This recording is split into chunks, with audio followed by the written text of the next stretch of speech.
Welcome to learn Kannada channel. ಇವತ್ತು ನಾನು ನಿಮಗೆ ಕ್ಲಾಸ್ 6 ಅದರಲ್ಲಿ ಪಾಠ 1 ದೊಡ್ಡವರ ದಾರಿಯನ್ನೇ ದೊಡ್ಡವರು ನಮ್ಮ ಹಿರಿಯರು ಯಾರು ನಮಗೆ ದಾರಿ ತೋರಿಸ್ತಾರ ಅದರ ಬಗ್ಗೆ ಈ ಪಾಠದಲ್ಲಿದೆ. ಮೊದಲಿಗೆ ಪಾಠ ಶುರು ಮಾಡುವ ಮೊದಲು ಪೆನ್ಸಿಲ್ ಅಥವಾ ಪೆನ್ ಹಿಡ್ಕೊಳ್ಳಿ. ನಾನು ಓದ್ತಾ ಹೋದಾಗೆ ನೀವು ಓದ್ತಾ ಹೋಗಿ. ಪ್ರತಿಯೊಬ್ಬರ ಜೀವನದಲ್ಲಿಯೂ ಹಲವಾರು ಮರೆಯಲಾಗದ ಘಟನೆಗಳು ನಡೆಯುತ್ತವೆ. ಅವುಗಳ ಫಲ ಒಮ್ಮೆ ಸಿಹಿ ಮತ್ತೊಮ್ಮೆ ಕಹಿ. ಕೆಲವು ಘಟನೆಗಳು ಇತರರಿಗೆ ಎಷ್ಟೋ ಅನುಭವ ಜೀವನ ಪಾಠಗಳನ್ನು ಕಲಿಸಿದ್ದಾವೆ. ಆದುದರಿಂದ ಮನುಷ್ಯ ಎಚ್ಚರವಾಗಿದ್ದ ಇದೆ. ದಾರ್ಶನಿಕರ ಜೀವನದ ನಡೆದ ಘಟನೆಗಳು ದಾರಿದೀಪಗಳಾಗಿ ಇತರರಿಗೆ ಬೆಳಕು ನೀಡುತ್ತದೆ. ಅಂಥವರ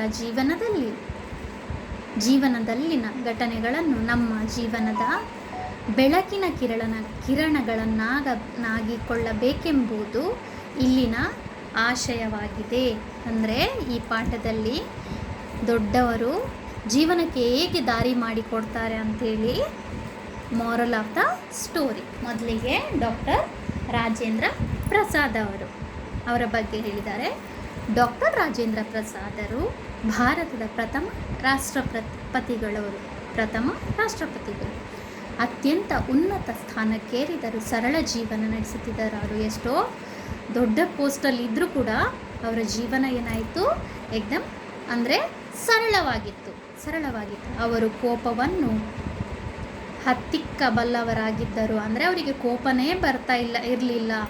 ಬಾಳಿನಲ್ಲಿ ಶಿಸ್ತು, ಸಂಯಮ, ಸಮಯ ಪಾಲನೆ ಇವುಗಳಿಗೆ ಭಾರಿ ಮಹತ್ವ ನೀಡುತ್ತಿದ್ದರು. ಬಾಳಿನಲ್ಲಿ ಶಿಸ್ತು, ಸಂಯಮ, ಸಹನೆ ಇದೆಲ್ಲ ಇರಬೇಕಂತೇಳಿ ಅವರ ಜೀವನದಲ್ಲಿ ಇದೆಲ್ಲವನ್ನು ಅಳವಡಿಸ್ಕೊಂಡಿದ್ರು.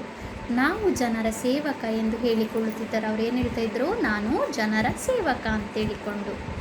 ಒಂದು ದಿನ ಕಚೇರಿಯ ಕೆಲಸ ಮುಗಿಸಿ ರಾಜೇಂದ್ರ ಪ್ರಸಾದ್ ಅವರು ಮನೆಗೆ ಬಂದಾಗ ಅವರು ಒಂದು ಪುಸ್ತಕದ ಹಲವು ಪುಟಗಳಲ್ಲಿ ಅಲ್ಲಲ್ಲಿ ಚೆಲ್ಲಾಪಿಲ್ಲಿಯಾಗಿ ಹರಿದು ಬಿದ್ದಿರುವುದನ್ನು ನೋಡಿದರು. ಒಂದಿನ ಅವರು ಕಚೇರಿಯಿಂದ ಮನೆಗೆ ಬರ್ತಾರೆ. ಪುಸ್ತಕಗಳನ್ನು ಅವರ ಮಕ್ಕಳು ಹರಿದು ಅಲ್ಲಲ್ಲಿ ಹಾಕಿರ್ತಾರೆ. ನೋಡಿದರು. ಇದೆಲ್ಲ ಮಕ್ಕಳ ಕೆಲಸ ಎಂಬುದು ಅವರಿಗೆ ಹೊಳೆಯಿತು. ಇದೆಲ್ಲ ನನ್ನ ಮಕ್ಕಳು ಮಾಡಿದಂತೇಳಿ ಅವರಿಗೆ ಗೊತ್ತಾಗುತ್ತೆ. ಆಮೇಲೆ ಆದರೆ ಈ ಮಕ್ಕಳನ್ನು ಅಪರಾಧಿಗಳಾಗಿರಿಸಲು ಅವರ ಮನಸ್ಸು ಒಪ್ಪಲಿಲ್ಲ. ಅಂದರೆ ಮಕ್ಕಳ ಮೇಲೆ ಬ್ಲೇಮ್ ಮಾಡಲಿಕ್ಕೆ ಅವರಿಗೆ ಇಷ್ಟ ಆಗಲಿಲ್ಲ.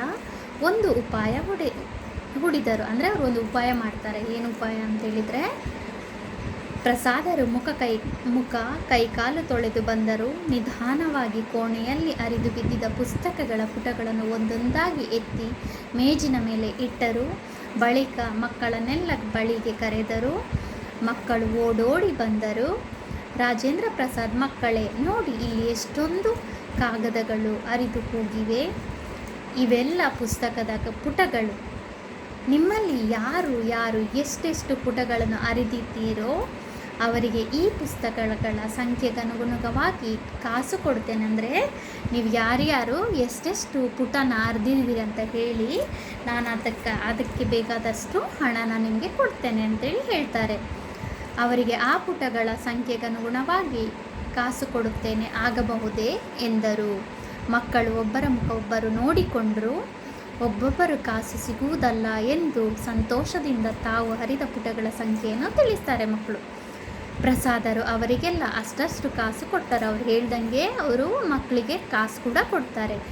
ಹುಡುಗರಿಗೆ ಖುಷಿಯೋ ಖುಷಿ, ಮಕ್ಕಳಿಗೆ ತುಂಬ ಖುಷಿಯಾಯಿತು. ಆಗ ಪ್ರಸಾದರು, ನೋಡಿ ಮಕ್ಕಳೇ, ಪುಸ್ತಕಗಳು ಜ್ಞಾನ ಭಂಡಾರ, ನಮ್ಮ ತಿಳುವಳಿಕೆಯನ್ನು ಹೆಚ್ಚಿಸುವ ಆಕಾರಗಳು. ಅಂದರೆ ನಮ್ಮ ತಿಳುವಳಿಕೆಯನ್ನು ಹೆಚ್ಚಿಸುತ್ತದೆ. ಪುಸ್ತಕದ ಪುಟಗಳನ್ನು ಹರಿದು ಹಾಕುವುದು ಒಳ್ಳೆಯ ಅಭ್ಯಾಸವಲ್ಲ. ತಿಳಿಯಿತೆ ಎಂದು ಮಕ್ಕಳಿಗೆ ತಿಳಿಯುವಂತೆ ಹೇಳಿದರು. ಆಮೇಲೆ ಮಕ್ಕಳಿಗೆ ತಮ್ಮ ತಪ್ಪಿನ ಅರಿವಾಯ್ತಂದರೆ ಮಕ್ಕಳಿಗೆ ಅವರು ಹೇಳ್ತಾರೆ, ನೋಡಿ ಪುಸ್ತಕಗಳನ್ನು ಹರಿದು ಹಾಕಬಾರ್ದು ಅಂತೇಳಿ ಹೇಳ್ತಾರೆ. ಆಮೇಲೆ ಮಕ್ಕಳಿಗೆ ಅರಿವಾಗುತ್ತೆ, ತಾತ ನಾವು ಇನ್ನು ಮುಂದೆ ಎಂದು ಪುಸ್ತಕಗಳ ಪುಟಗಳನ್ನು ಹರಿಯೋದಿಲ್ಲ ಅಂತೇಳಿ ಮಕ್ಕಳು ಹೇಳ್ತಾರೆ. ಜೋಪಾನ ಮಾಡುತ್ತೇವೆ ಎಂದು ಪ್ರಮಾಣ ಮಾಡಿ ಹೇಳಿದರು. ಪ್ರಸಾದರಿಗೆ ಸಮಾಧಾನವಾಯಿತು. ಮಕ್ಕಳಲ್ಲಿ ಅಪರಾಧ ಮನೋಭಾವ ಮೂಡಲಿಲ್ಲ. ಅಂದರೆ ಮಕ್ಕಳಿಗೆ ಎಕ್ಸ್ಪ್ಲೇನ್ ಮಾಡುವಾಗ ಅವರಿಗೆ ಅವರು ಮಾಡಿದ ಅಪರಾಧ ಅಂತೇಳಿ, ಅಂದರೆ ಮಕ್ಕಳಿಗೆ ಫೀಲ್ ಆಗಬಾರ್ದು ನಾನು ಮಾಡಿದ್ದು ದೊಡ್ಡದು ತಪ್ಪು ಅಂತ ಹೇಳ್ಕೊಂಡು. ಆ ಥರ ನಾವು ಮಕ್ಕಳಿಗೆ ಅಂದರೆ ವಿವರಣೆ ಮಾಡಿ ಹೇಳಬೇಕು ಅಂತ ಈ ಪಾಠದ ಅರ್ಥ. ದೊಡ್ಡ ವ್ಯಕ್ತಿಗಳೇ ಹಾಗೆ ಕೋಪ, ಅಸಹನೆ, ತಾಳ್ಮೆಗೆಡುವುದು ಇವೆಲ್ಲ ಅವರಿಂದ ದೂರ. ಪ್ರಗತಿಯ ಗುಟ್ಟೆ ಅದು. ಅಂದರೆ ನೀವು ತಾಳ್ಮೆ ಮತ್ತು ಸಹನೆಯಿಂದ ಇದ್ದರೆ ಇಂದನೇ ಮಕ್ಕಳದ್ದು ಮನಸ್ಸನ್ನು ಗೆಲ್ಲಬೇಕಂತ ಇದರಲ್ಲಿ ಹೇಳಿದ್ದಾರೆ. ನೆಕ್ಸ್ಟ್ ಇದು ಜಾಕೀರ್ ಹುಸೇನ್. ಡಾಕ್ಟರ್ ಜಾಕೀರ್ ಹುಸೇನ್ರು ಭಾರತೀಯ ಶಿಕ್ಷಣದ ಅಭಿವೃದ್ಧಿ ಹಾಗೂ ಸುಧಾರಣೆಗೆ ಕುರಿತಂತೆ ಹಲವಾರು ಪುಸ್ತಕಗಳನ್ನು ಬರೆದಿದ್ದಾರೆ. ಜಾಕೀರ್ ಹುಸೇನ್ ಅವರು ಹಲವಾರು ಪುಸ್ತಕಗಳನ್ನು ಬರೆದಿದ್ದಾರೆ. ಭಾರತಕ್ಕೆ ಸ್ವಾತಂತ್ರ್ಯ ಬಂದ ಬಳಿಕ ಬಿಹಾರದ ರಾಜ್ಯಪಾಲರಾಗಿ, ಭಾರತದ ಉಪರಾಷ್ಟ್ರಪತಿಗಳಾಗಿ, ಅನಂತರ ರಾಷ್ಟ್ರಪತಿಗಳಾಗಿ ದುಡಿದವರು. ಆಮೇಲೆ ಕೆಲ ಕಾಲ ಅಲಿಗಢ ಮುಸ್ಲಿಂ ವಿಶ್ವವಿದ್ಯಾನಿಲಯದ ಕುಲಪತಿಗಳಾಗಿ ಆಗಿದ್ದರು. ಶಿಕ್ಷಣ ಅವರ ಪ್ರಮುಖ ಕಾರ್ಯಕ್ಷೇತ್ರವಾಗಿತ್ತು. ಅಂದರೆ ಶಿಕ್ಷಣದಲ್ಲೇ ಅವರು ಮುಂದುವರೆದವರು.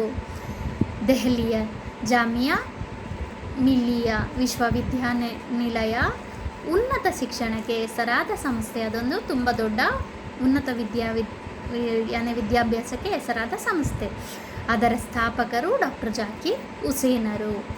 ಅವರು ತಮ್ಮ ಜೀವನದ ಬಹುಭಾಗವನ್ನು ಆ ವಿಶ್ವವಿದ್ಯಾನಿಲಯದಲ್ಲಿ ಕಳೆದರೆನ್ನಬಹುದು. ಅಂದರೆ ಅವರ ಲೈಫ್ ಟೈಮನ್ನು ಆಲ್ಮೋಸ್ಟ್ ಅದೇ ವಿಶ್ವವಿದ್ಯಾನಿಲಯದಲ್ಲಿ ಕಳೆದಿದ್ದಾರೆ. ಅಲ್ಲಿನ ಒಂದು ಘಟನೆ ತುಂಬ ರೋಚಕವಾಗಿದೆ. ಅದರಲ್ಲೇ ಒಂದು ಘಟನೆಯನ್ನು ಈ ಪಾಠದಲ್ಲಿ ವಿವರಿಸ್ತಾರೆ. ಡಾಕ್ಟರ್ ಜಾಕೀರ್ ಹುಸೇನರು ಶಿಸ್ತು ಮತ್ತು ಶುಚಿಗೆ ಅಪಾರ ಮಹತ್ವ ನೀಡಿದವರು. ಅಂದರೆ ಶಿಸ್ತು ಮತ್ತು ಶುಚಿ ಅಂದರೆ ತುಂಬ ಅವರು ಇಂಪಾರ್ಟೆನ್ಸ್ ಕೊಡ್ತಿದ್ರು. ಎಲ್ಲ ವಿದ್ಯಾರ್ಥಿಗಳು ಪ್ರತಿನಿತ್ಯ ಶುಚಿಯಾದ ಬಟ್ಟೆಗಳನ್ನು ಧರಿಸಿ ಕಾಲೇಜಿಗೆ ಬರಬೇಕು ಹಾಗೂ ಕಾಲಿಗೆ ಹಾಕಿದ ಬೂಟುಗಳನ್ನು ಚೆನ್ನಾಗಿ ಪಾಲಿಶ್ ಮಾಡಬೇಕು ಎಂದು ಹೇಳುತ್ತಿದ್ದರು.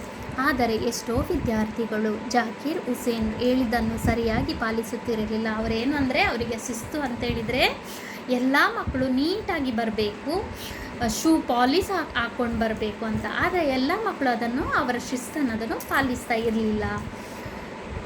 ಪಾಲಿಸುತ್ತಿರಲಿಲ್ಲ. ಇದರಿಂದ ಶಿಸ್ತಿಗೆ ಭಂಗವಾಗುವುದೆಂದು ಹುಸೇನರು ಅಭಿಪ್ರಾಯಪಟ್ಟರು. ಅಂದರೆ ಕಾಲೇಜಿದು ಶಿಸ್ತಾಗಿ ಇರಲ್ಲ ಅಂತೇಳಿ ಅವರು ಅಭಿಪ್ರಾಯಪಡ್ತಾರೆ. ಆಮೇಲೆ ವಿದ್ಯಾರ್ಥಿಗಳಿಗೆ ಬುದ್ಧಿ ಕಲಿಸಲು ತಾವೇ ಒಂದು ದಾರಿ ಕಂಡುಕೊಂಡರು. ಆ ವಿದ್ಯಾರ್ಥಿಗಳಿಗೆ ಬುದ್ಧಿ ಕಲಿಸಬೇಕಂತ ಅವರೇ ಒಂದು ದಾರಿನ ಕಂಡುಕೊಳ್ತಾರೆ.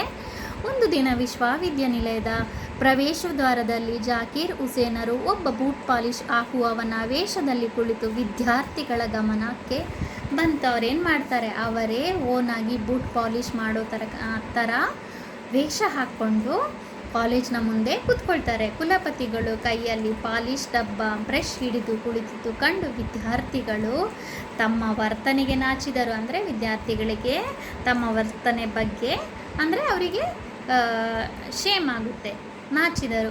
ಒಂದಿಬ್ಬರು ಪಾಲಿಶ್ ಹಾಕಿಸಿಕೊಂಡಿದ್ದು ಆಗಿತ್ತು. ಅಂದರೆ ಒಂದೆರಡು ಜನ ಆಲ್ರೆಡಿ ಅವರು ಪಾಲಿಶ್ ಹಾಕ್ಕೊಂಡಿದ್ರು.